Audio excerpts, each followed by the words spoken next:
Meus amigos, boa noite, tudo bem? Vamos começar então a nossa revisão sobre crimes contra a fé pública. Enquanto a gente vai conversando aqui, eu vou atualizando meu material. Esse material está disponibilizado para os meus queridíssimos alunos do programa Meta.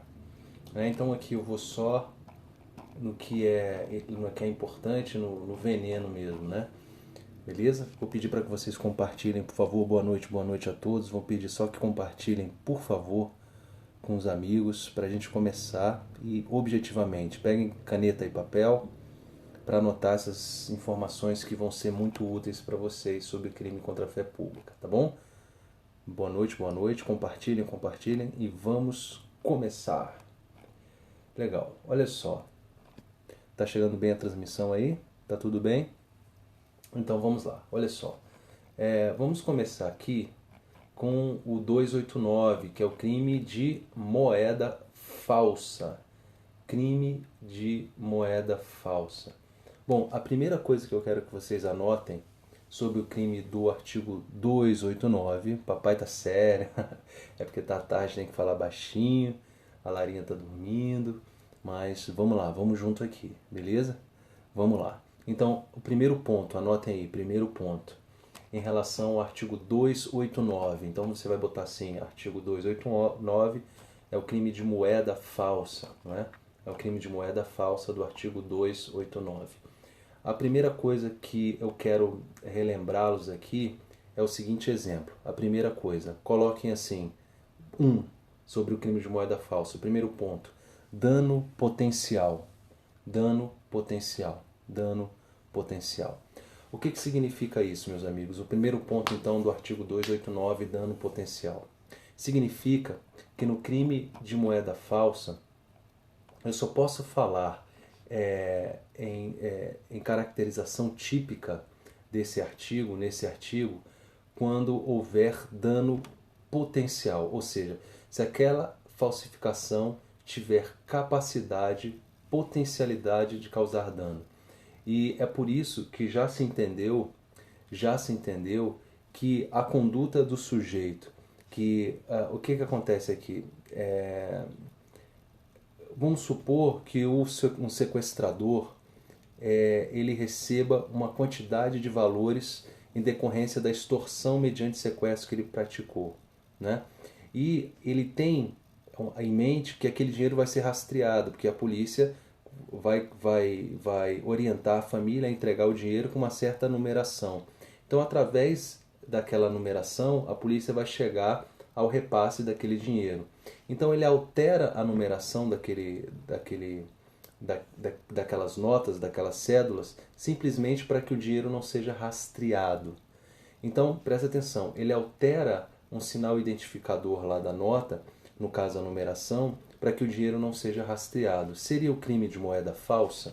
Bom, para que o crime de moeda falsa ocorra, tem que haver a contrafação, tem que ter a falsificação da nota, de modo que daí resulte uma aparência de maior valor. Ok? O que acontece aí?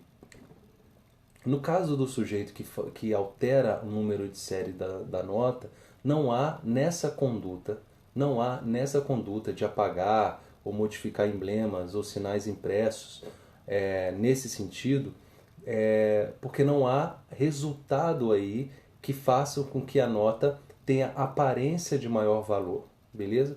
Então, não significaria adequação típica. Então, para que haja o tipo do artigo 289, aquela falsificação deve resultar em um dano potencial. Em resumo, o sequestrador que altera o número de série das cédulas recebidas como resgate para evitar seu rastreamento não comete o crime. Beleza? Não comete o crime. Professor, mas ele não cometeria, professor, o crime do 290? Será que ele não cometeria o crime do 290? Você disse que ele não comete o crime do 289. Mas ele não cometeria o crime do 290? Bom, vamos ler lá no 290. Ele diz assim, 290 é o crime assimilado ao de moeda falsa. Formar cédula, nota ou bilhete representativo de moeda com fragmentos de cédulas, notas ou bilhetes verdadeiros. Suprimir, aqui que é importante, olha. Suprimir em nota, cédula ou bilhete recolhidos para o fim de restituí-los à circulação, sinal indicativo de sua inutilização.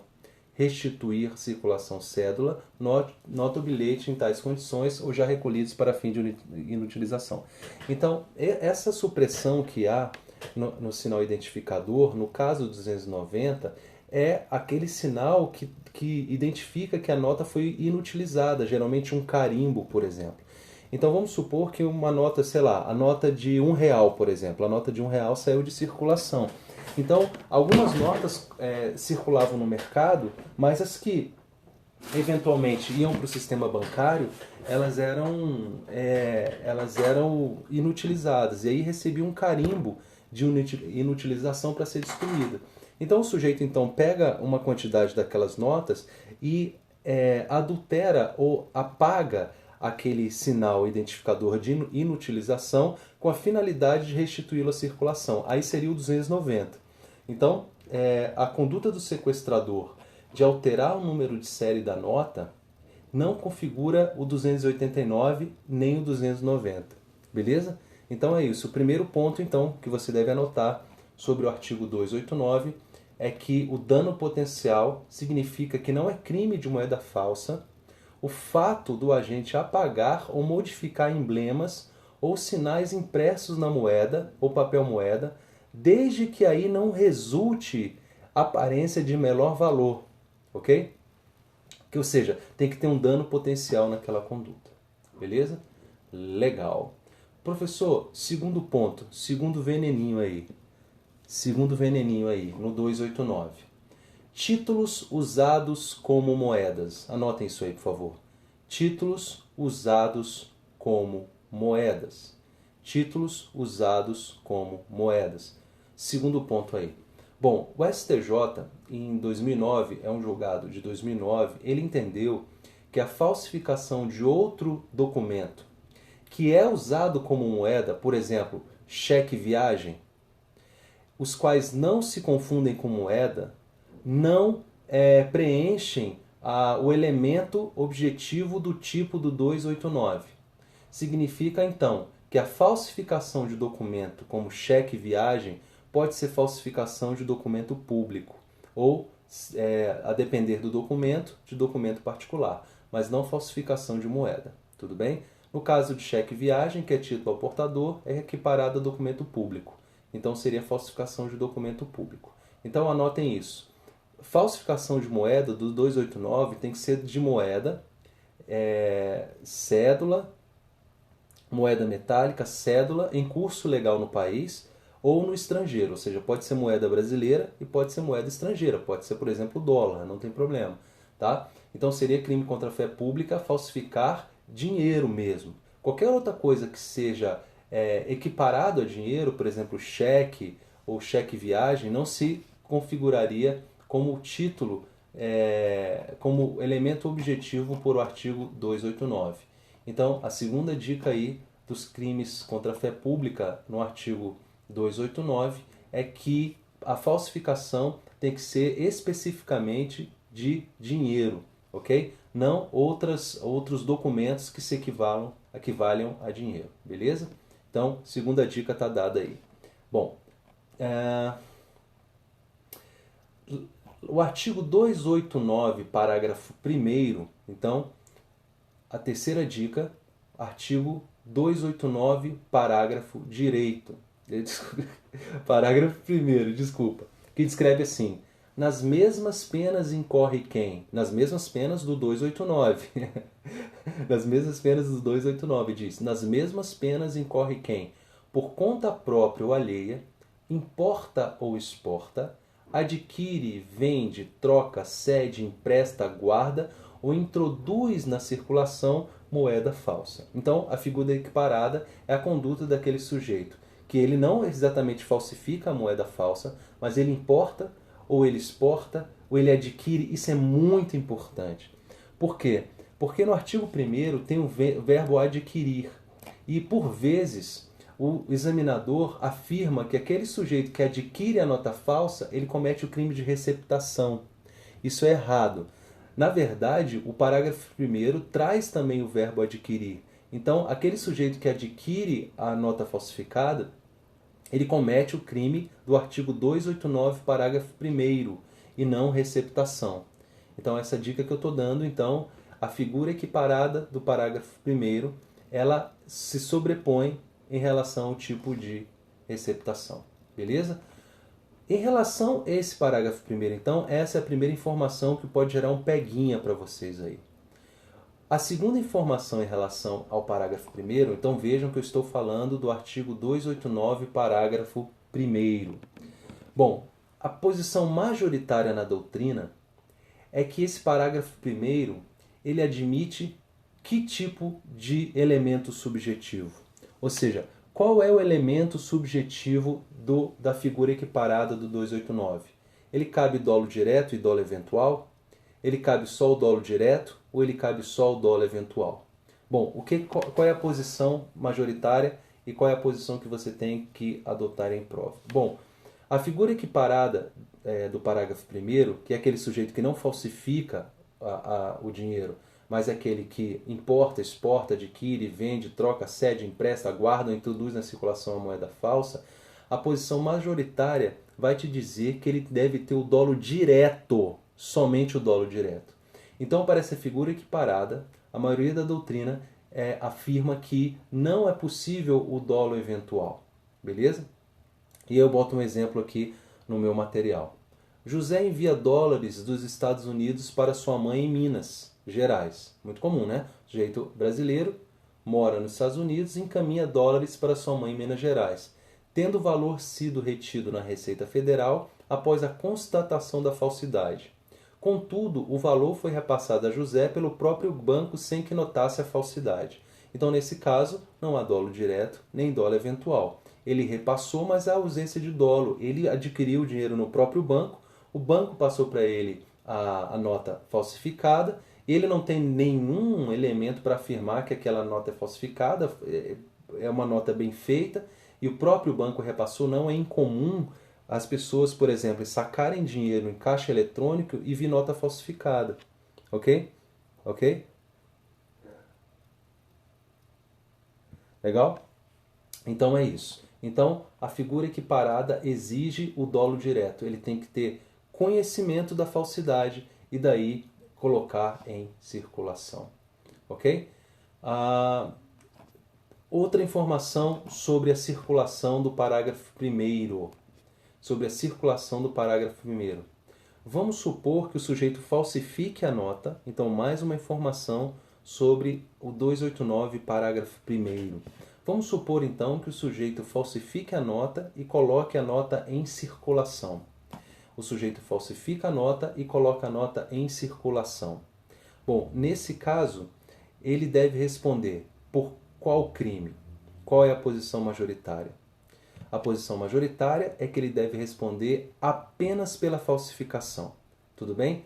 Por quê? Porque a colocação em circulação seria um exaurimento do crime. Seria um post-factum não punível. Ok? Então seria um post-factum impunível. Então, se o mesmo sujeito falsifica a nota e ele mesmo coloca essa nota em circulação, ele deve responder somente pela falsificação e não pela colocação em circulação, que seria um post-factum não punível. Estou falando, então, do 289, agora parágrafo 1º. Então, quem chegou atrasado não tem problema, depois assiste a reprise aí, tá bom? Bom, no parágrafo 2º, o parágrafo 2º do 289 trata da circulação privilegiada, que é aquele sujeito que recebe de boa fé a nota, aí ele, percebendo que a nota é falsa, ele restitui a circulação. Não é? É o 289, parágrafo 2º. Deixa eu ler aqui o artigo direitinho para vocês. Olha, quem, tendo recebido de boa fé como verdadeira moeda falsa ou alterada, a restitui a circulação depois de conhecer a falsidade, é punido com detenção de 6 meses a 2 anos e multa. É a circulação, então, do 289, parágrafo segundo. Então aqui tem tem dois elementos importantes aqui. Primeiro é que ele recebe esse valor de boa-fé, beleza? E segundo é que após somente conhecer a falsidade, depois conhecer a falsidade dessa nota, ele restitui a circulação. Então ele recebe de boa-fé, como se nota verdadeira fosse, e aí ele coloca a nota em circulação.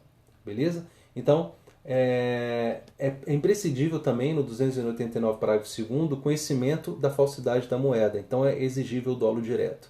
Então, no artigo 289, parágrafo 2º, exige-se também o dolo direto, somente o dolo direto.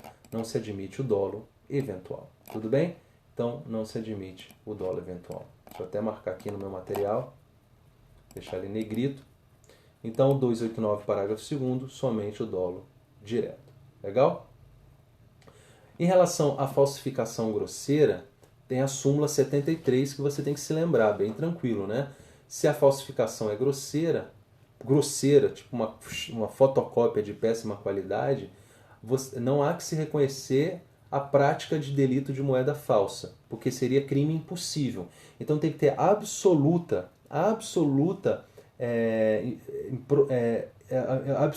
impropriedade mesmo da falsificação. Ou seja, ela não é apta a enganar nem mesmo a pessoa mais incauta. É uma fotocópia absolutamente grosseira, uma nota do banco imobiliário. Tudo bem? Então, essa falsificação grosseira não preenche o tipo do artigo 289. Mas aí a súmula diz que não afasta o crime de estelionato. Não é? Não afasta o crime de estelionato. Beleza? Não afasta o crime de estelionato. Aí alguém pode perguntar, professor, mas calma aí. Se a nota ela é absurdamente falsa, ou seja, se ela tem... Deixa eu ligar a luz aqui, está um pouco escuro, né?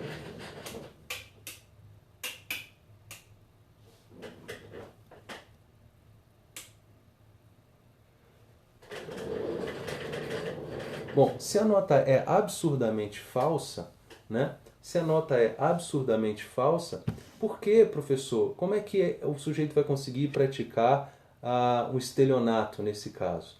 Que seria justamente competência da Justiça Estadual e não competência da Justiça Federal, que seria a competência do 289. Por quê, professor?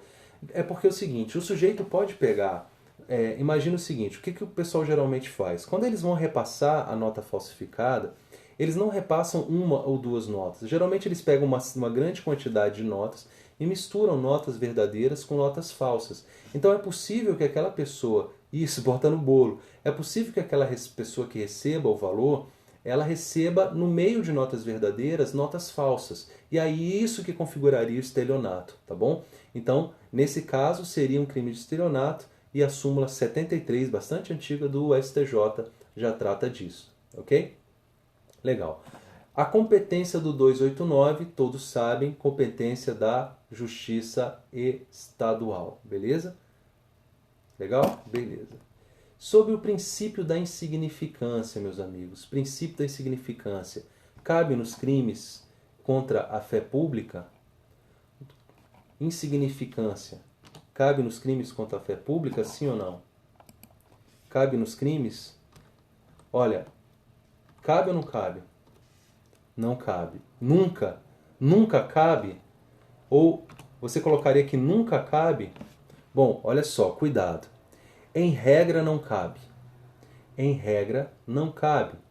De fato, as turmas do Supremo, o Supremo é pacífico no sentido de não aplicar o princípio da insignificância nos crimes de moeda falsa e nos crimes contra a fé pública em geral, porque tem a ver com a credibilidade do sistema financeiro e isso não é algo, vamos dizer, insignificante. Mas anotem isso que eu vou falar para vocês. Anotem isso que eu vou falar para vocês. Anotem isso. Anotem isso. Existe uma exceção que o STJ citou em um julgado de 2009 e que já foi cobrado pelo CESP.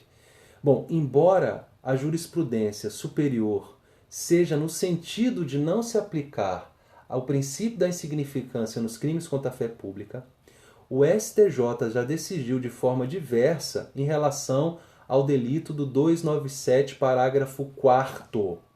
297, parágrafo 4º. Bom, professor, então o STJ, ao contrário da posição do STF, que, na verdade, o STF não se posicionou sobre 297, parágrafo 4º, ele se posicionou em relação ao 289. Mas se eu pergunto assim, em regra, cabe princípio da insignificância? Cabe princípio da insignificância nos crimes contra a fé pública? Não. Então, se cair seco na sua prova, se é permitido, é a regra que ele quer. Mas cuidado, porque existe o 297, parágrafo 4º, que é falsificação de documento público. E o parágrafo 4º diz: nas mesmas penas do crime de falsificação de documento público, incorre quem omite nos documentos mencionados no parágrafo 3º, por exemplo, na carteira de trabalho, nome de seu segurado, seus dados pessoais, a remuneração, a vigência de contrato e de prestação de serviço. Nas mesmas penas incorre quem omite, então, é não assinar a carteira. O 297, parágrafo 4º, é não assinar a carteira da empregada. Não assinar a carteira da empregada, 297, parágrafo 4º. Não assinar a carteira da empregada, 297, parágrafo 4º. Em relação especificamente ao 297, parágrafo 4º, o STJ já entendeu em 2009 que é possível aplicar o princípio da insignificância. Se quiserem anotar o julgado, é o HC 107.572. HC 107.572. Então, para não errar em prova, se cair seco, admite. Se cair seco para você, admite o princípio da insignificância em crimes contra a fé pública? Não, não se admite. Você só vai colocar a exceção se o CESP te perguntar a exceção. Porque essa exceção é a exceção da exceção da exceção da exceção. É uma exceção, inclusive, num julgado isolado do STJ. Então você só vai marcar essa exceção. Claro, se você for meu aluno, que se você não for meu aluno assistindo o Periscope, você não vai saber dessa exceção, que esse é o veneno da lagartixa, africana. Então, esse veneninho da lagartixa, minha mãe fala lagartixa, o veneno da lagartixa africana tá aí. Mas se cair esse detalhe, você dá um pulinho, come um choquito e marca corretamente. Beleza, beleza. Outra pergunta. Já está no Monstro Derno. Esse aí é o veneno do escorpião paraibano. Vamos lá então. Moeda falsa. Gente, eu sou drogado, eu cheiro cola. Tá aqui, ó. Tá aqui, ó. Bom, vamos lá. Vamos lá. Moeda falsa e arrependimento posterior. Bom, é possível arrependimento posterior? Outro veneno da lagartixa africana aí, ó. Moeda falsa admite arrependimento posterior? Bom, olha só. Ministro Rogério Schietti, que eu conheço pessoalmente, uma pessoa muito bacana, assim, um ser humano fantástico, né? O professor Rogério Schietti, professor de processo penal, hoje ministro do STJ, foi membro do Ministério Público do Distrito Federal. Tem um julgado, então, aqui.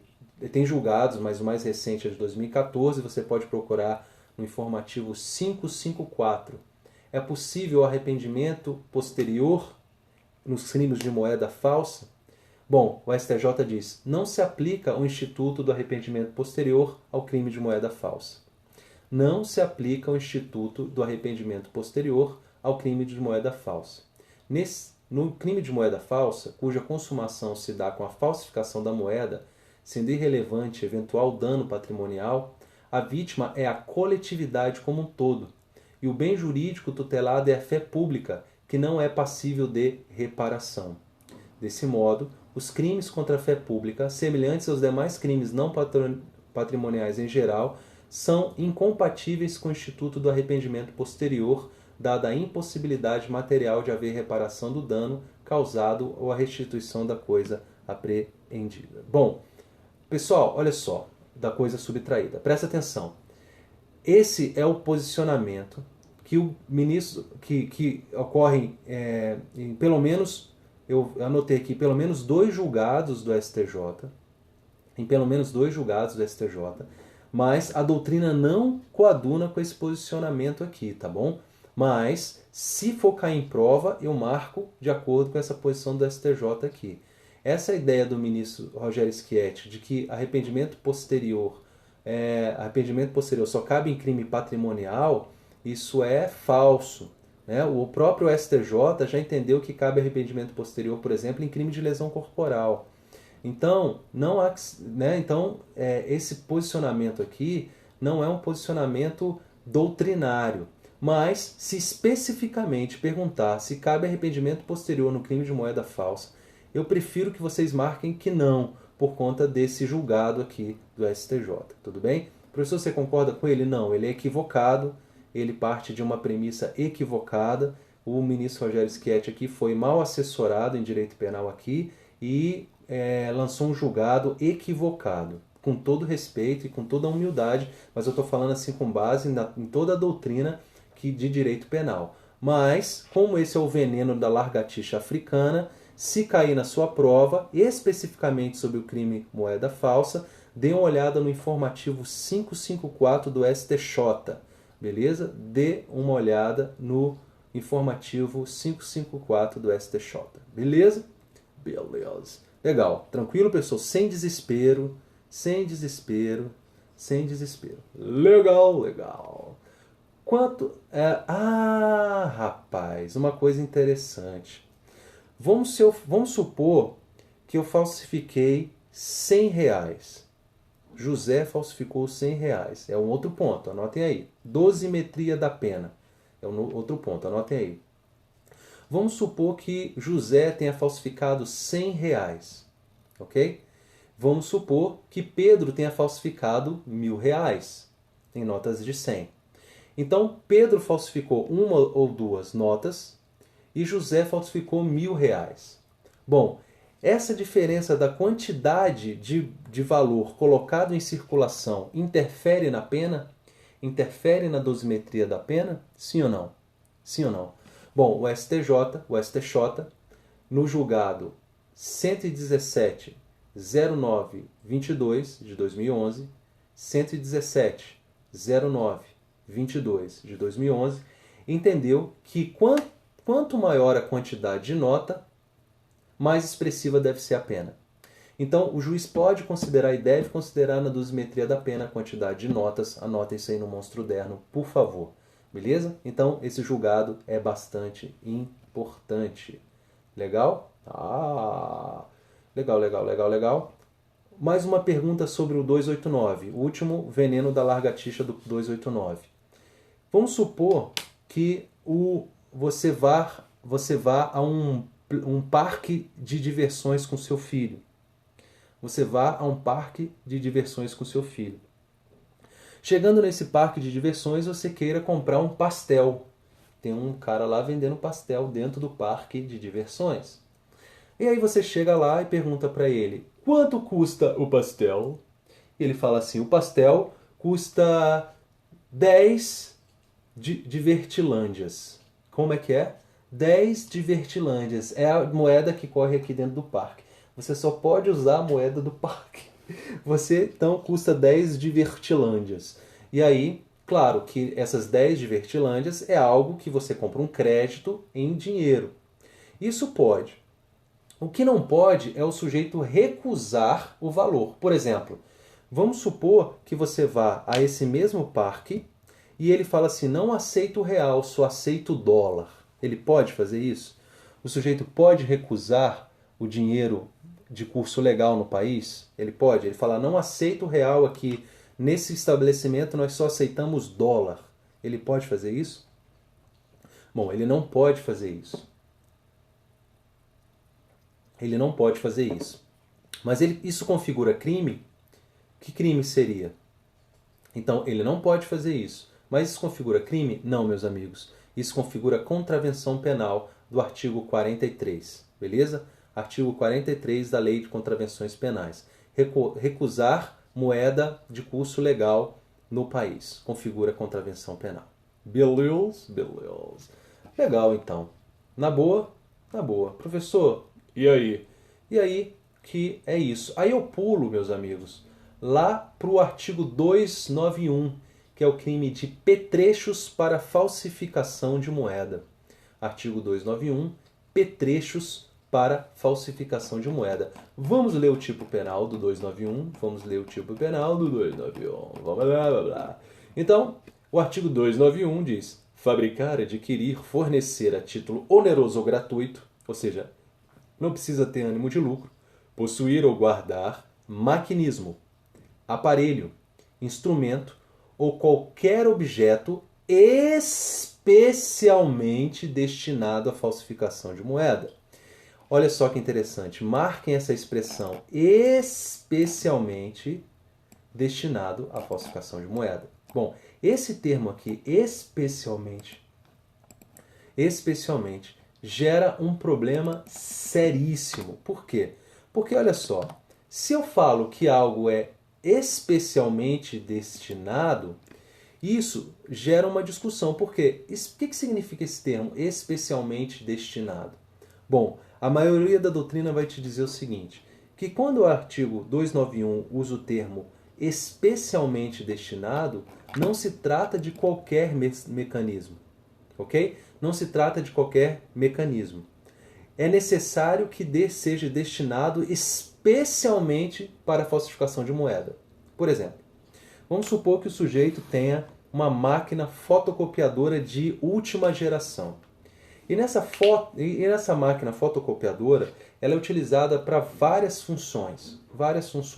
Então ele tem uma empresa, por exemplo, e essa fotocopiadora de última geração ela é utilizada para fazer impressões em geral. Ok? Mas também ele descobriu que essa máquina pode ser muito útil para fazer cópias fidedignas de cédulas. Então ele descobriu que essa máquina é uma máquina que é tão boa que ela pode fazer cópias fidedignas de dinheiro. Bom, segundo o professor Fragoso, que é seguido por maçom, ok? Para que haja esse crime, no caso da máquina copiadora, aquele objeto tem que ser especialmente destinado, ok?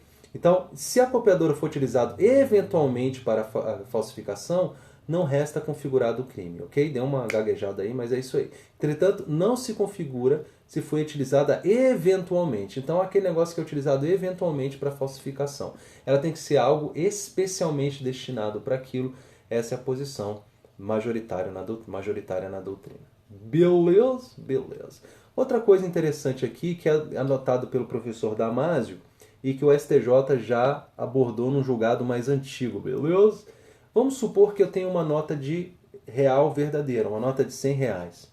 E eu uso aquela nota de 100 reais verdadeira para fazer uma cópia sobre ela de notas de 100 reais falsas.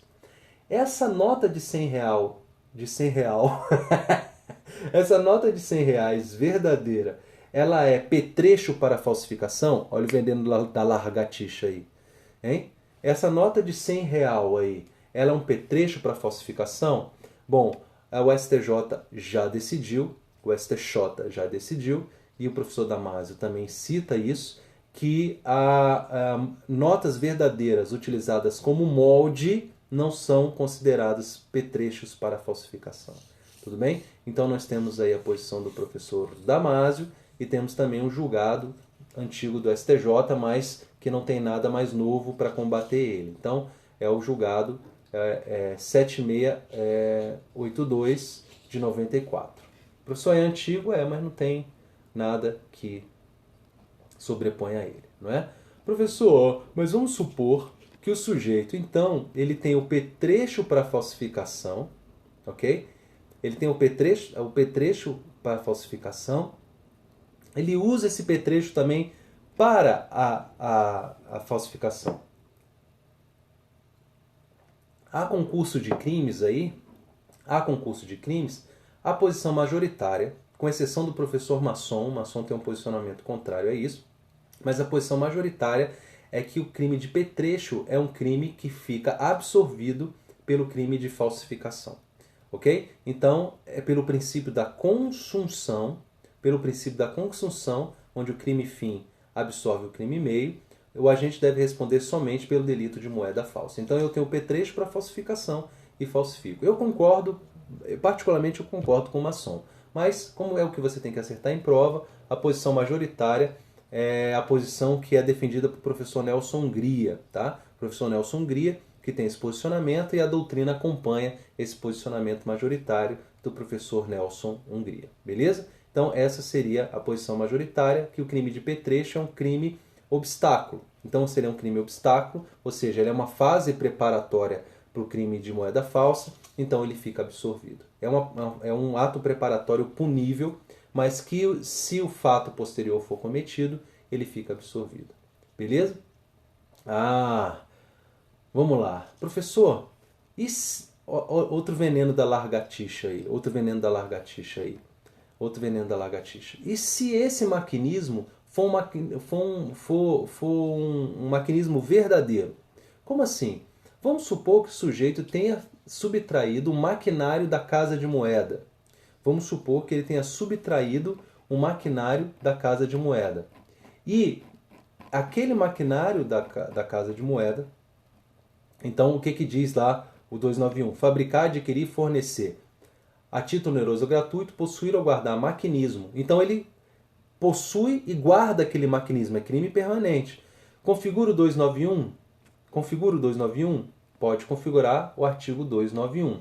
Então o sujeito pode responder pelo furto e aquela pessoa que adquirir aquele maquinário pode responder pelo 291. Beleza? Beleza.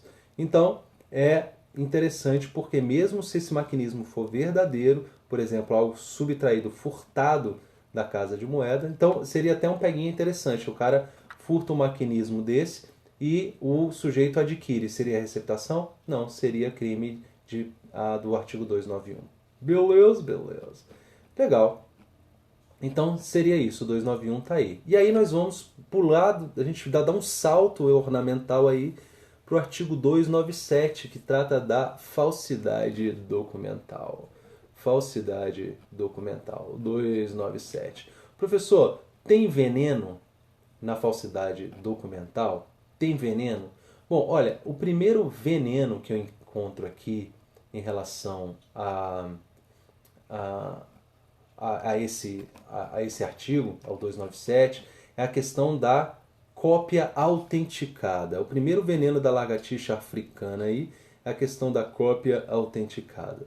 A cópia autenticada de documento público, ele é documento público? A cópia autenticada de documento público, ela é... Tem um amigo meu que ele tira a cópia da identidade dele para não perder, aí ele vai lá no cartório e autentica, né, o documento. Gente, aquela cópia autenticada, ela é documento público? Não, a doutrina vai te dizer tranquilamente que a cópia autenticada de documento público, exarada por tabelião, não se converte em documento público, ok? Então, cópia autenticada de documento não é documento público, beleza?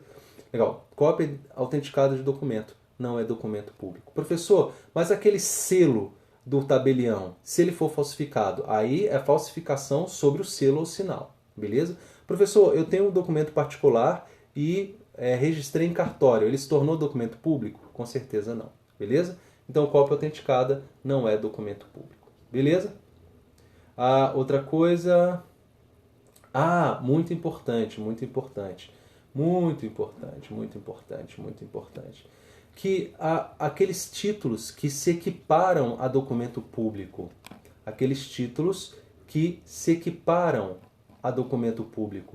Que é a equiparação de documento público. Bom, aqui você tem que tomar cuidado, porque a lei fala assim, que considera-se também documento público aquele emanado de entidade paraestatal. E aí você tem que tomar cuidado, porque o Código Penal, quando usa o termo paraestatal, ele está querendo significar administração indireta. Então, quando o título ele é emitido pela administração indireta, então quando ele fala paraestatal, você tem que compreender a administração indireta. Quando ele é emitido por paraestatal, ou seja, pela administração indireta, você tem que considerar aquele documento público. Também será documento público o título ao portador ou transmissível por endosso. Então, cheque, meus amigos, mesmo de banco privado, é documento público. Anotem isso. Cheque, mesmo de banco privado, é documento público. O cheque do Itaú, o cheque do Bradesco, são cheques do Santander, são cheques, portanto, são transmissíveis por endosso, é um título transmitido por endosso, é isso mesmo. As ações de sociedade comercial, os livros mercantis e o testamento particular. O testamento particular, ele é considerado documento público. O testamento particular é considerado documento público. E o codicilo é documento? Aí o CESP pergunta. E o codicilo? Eu sei lá o que é codicilo, velho. Aí eu boto no Google. Codicilo. Codicilo. O que é? É o escrito particular de última vontade.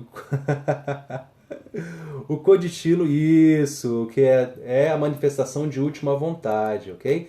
Então, o STJ não, desculpa, a doutrina afirma que o codicilo não é documento público, o testamento particular é, o codicilo não, ok? Beleza. Eu faltei a quinta série, não sei o que é codicilo. Beleza. Legal. Pessoal, sabe o que é interessante? O Temer, Michel Temer, o presidente, né, Michel Temer, né, o presidente em exercício, Michel Temer, ele costuma mandar telegrama para as pessoas, né? Mestre dos Magos. Ele costuma mandar telegrama pelas pessoas. Então a presidência da República manda um telegrama para outra autoridade. Esse telegrama, ele é um documento público ou ele é um documento privado? Professor, então, telegrama. Magalhães Noronha falou disso. Para o professor Magalhães Noronha, telegrama, em regra, é documento particular. Telegrama.